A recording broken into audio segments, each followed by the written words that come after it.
전세, 월세로 살고 있는 집주인이 의도적으로 나한테 사기를 쳤다거나 내 돈을 돌려줄 수 없는 처지가 됐다면 여러분은 어떻게 하실 건가요? 그때 우리가 경매라는 제도에 대해 알고 있다면 더욱 유연하고 현명하게 대처할 수 있겠죠? 또 경매를 통해서 집을 사면 아울렛에서 물건을 사는 것처럼 싸게 살 수 있어요. 저는 지금 1년 만에 부동산 자산 18억 정도를 보유하게 되었습니다. 안녕하세요. 부자 습관은 레비테비즈입니다. 요즘 전세 사기, 깡통 전세 등 부동산 사기가 판을 치는 세상이잖아요. 저도 주변에서 심심치 않게 전세 사기를 당했다는 소식을 듣기도 하고 뉴스에서 안타까운 소식들이 자주 들리는데요. 내가 전세, 월세로 살고 있는 집주인이 의도적으로 나한테 사기를 쳤다거나 내 돈을 돌려줄 수 없는 처지가 됐다면 여러분은 어떻게 하실 건가요? 누구한테 연락해서 도와달라고 해야 하나? 내 돈은 어떻게 되는 건가? 당장 이 집은 어떻게 되는 건가? 계속 살 수는 있는 건가? 등등 생각만 해도 머릿속에 수많은 물음표가 떠오르면서 너무 막막하지 않으신가요? 인생을 살면서 혹시나 나에게 또는 주변 사람에게 이런 일이 일어날 수 있는 확률은 분명히 존재하기 때문에 미리 최선의 대비를 해두거나 만에 하나 발생했을 때 현명하게 대처하기 위해서 우리는 경매에 대해서 꼭 알아야 합니다. 집주인이 망하면 그 다음 절차는 무조건 집이 경매로 나가는 거거든요. 그때 우리가 경매라는 제도에 대해 알고 있다면 더욱 유연하고 현명하게 대처할 수 있겠죠.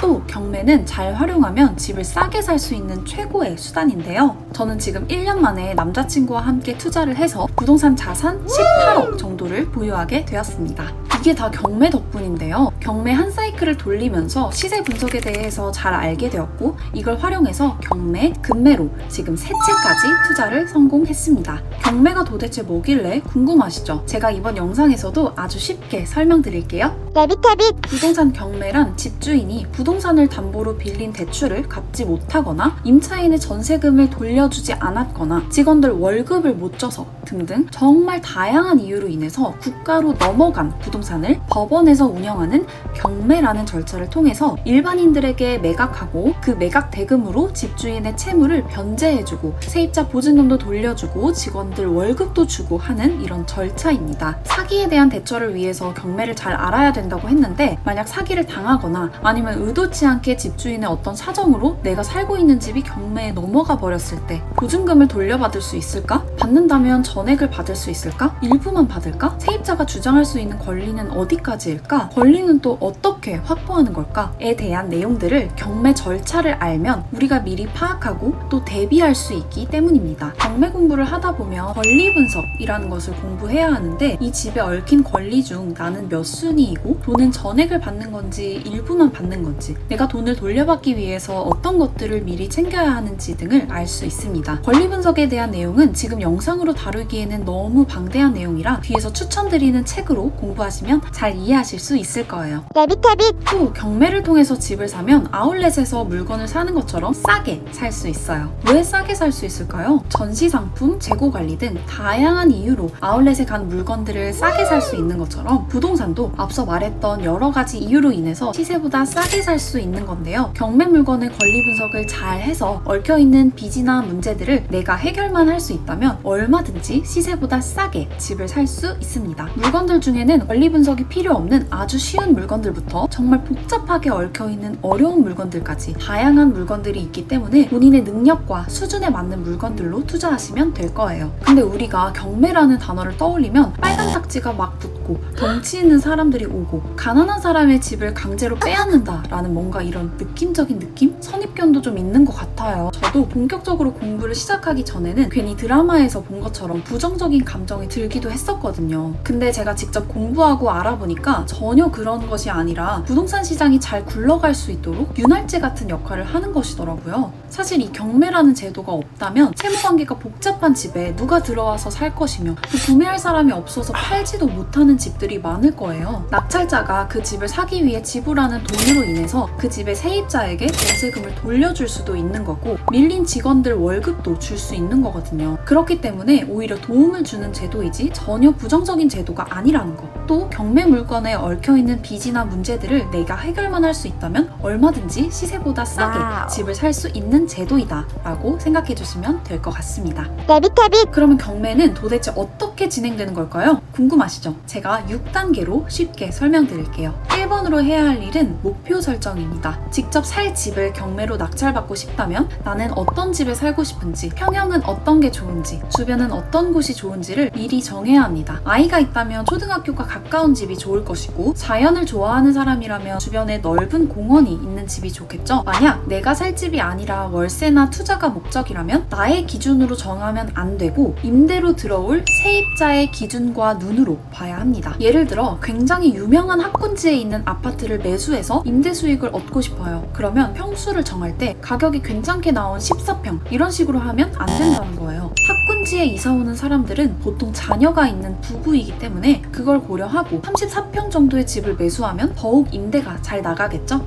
두 번째는 권리 분석입니다. 경매에 나온 집이 어떤 문제로 할인 매장에 나오게 되었는지 히스토리를 파악하는 순서인데요. 등기부등본을 꼼꼼히 보고 이 집을 낙찰받았을 때 나한테 인수되는, 즉 내가 갚아줘야 할 금액이 없는지를 잘 따져보고 입찰을 할지 말지 판단하는 단계입니다. 다음으로 권리 분석에서 문제가 없으면 세 번째로 이제 임장을 가면 되는데요. 임장이란 직접 물건 현장에 가서 지역에 대해서도 알아보고 해당 부동산의 특성이나 가치가 어느 정도인지를 파악하는 걸 임장이라고 말합니다. 즉 발품을 파는 거죠. 발품을 팔기 전에는 먼저 손품을 파는 게 좋은데요. 인터넷이나 어플을 활용해서 그곳의 입지는 어떤지, 지금 얼마에 거래되고 있는지, 뉴스에 나오는 호재는 없는지 등을 미리 파악하고 발품 팔 때 현장에 가서 이 진위 여부를 체크하는 수준으로 하면 좋습니다. 본격적인 발품, 임장 때는 잠깐 동안 그 동네 주민의 빙의에서 여기는 어떤 게 좋고 나쁜지를 파악하면서 기록하면 되는데요. 그렇기 때문에 자차보다는 대중교통으로 직접 이동을 해보는 것이 좋고, 최소 부동산 3곳 이상을 방문해서 소장님들의 의견을 들어보는 것이 굉장히 중요합니다. 임장하면서 부동산 방문하는 게 처음에는 되게 막 망설여지고 어려울 수 있는데 한 번 하고 나면 두 번째는 조금 더 쉽고 그 다음은 점점 더 쉬워지니까 꼭 용기를 내셨으면 좋겠습니다. 저도 처음에는 문 앞에 서서 막 한참을 망설였었는데 계속 하다 보니까 저도 익숙해지더라고요. 여러분도 그러니까 할 수 있습니다. 네 번째는 입찰입니다. 임장을 통해서 입찰하고 싶은 마음이 들었다면 입찰 기일에 법원으로 가서 내가 원하는 금액을 적고 보증금을 제출하면 되는데요. 금액을 적어서 봉투를 제출하면 정해진 시간에 개표를 하고 최고가를 적은 사람이 낙찰의 주인공이 되는 형식입니다. 입찰 금액을 산정할 때는 본인만의 명확한 수익률 기준을 갖고 금액을 정하시는 게 굉장히 중요합니다. 낙찰받고 싶은 마음에 무리해서 가격을 높였다가 금매 가격보다 비싸게 낙찰받는 경우도 비일비재하기 때문에 꼭 본인만의 기준을 정하고 투자를 하시는 걸 추천드립니다. 낙찰이 되었다면 다섯 번째로 대출에 대해 알아보고 잔금을 납부하면 되는데요. 법원에 대출 이모님들이 굉장히 많기 때문에 명함을 다 받아서 단체 문자를 돌리시고 본인의 계획에 따라 꼼꼼히 비교하고 최적의 은행과 법무사를 선정해서 대출을 받고 잔금을 납부하시면 됩니다. 마지막으로는 경매의 꽃이라고 불리는 명도입니다. 집에 살고 있는 점유자를 내보내는 것을 명도라고 하는데요. 순순히 집을 비워주지는 않겠죠? 그래서 이때 협상의 기술이 굉장히 중요합니다. 입찰 전에 권리 분석과 현장 방문을 통해서 점유자에게 어떤 사연이 있는지 미리 최대한 파악을 해두면 좋고, 되도록 완만한 협의를 통해서 이사를 가게끔 하는 것이 베스트입니다. 사정에 따라서는 적당한 이사비를 지급하기도 해요. 하지만 상대가 너무 과하게 나온다 싶으면 경매라는 제도가 나라에서 시행하는 제도인 만큼 법은 우리 편입니다. 내용 증명이나 강제 집행 등 낙찰자를 위한 법적 장치들이 얼마든지 있기 때문에 결국 점유자는 집을 비워주게 되어 있습니다. 그렇게 명도를 하게 되면 수리할 부분은 수리하고, 내가 살 집이면 원하는 대로 사시면 되고, 임차를 맞출 집이면 부동산에 내놓고 임차를 맞추거나, 또 단기로 매도할 생각이면 바로 매도해서 싸게 산 만큼에 대한 차익을 얻으시면 됩니다.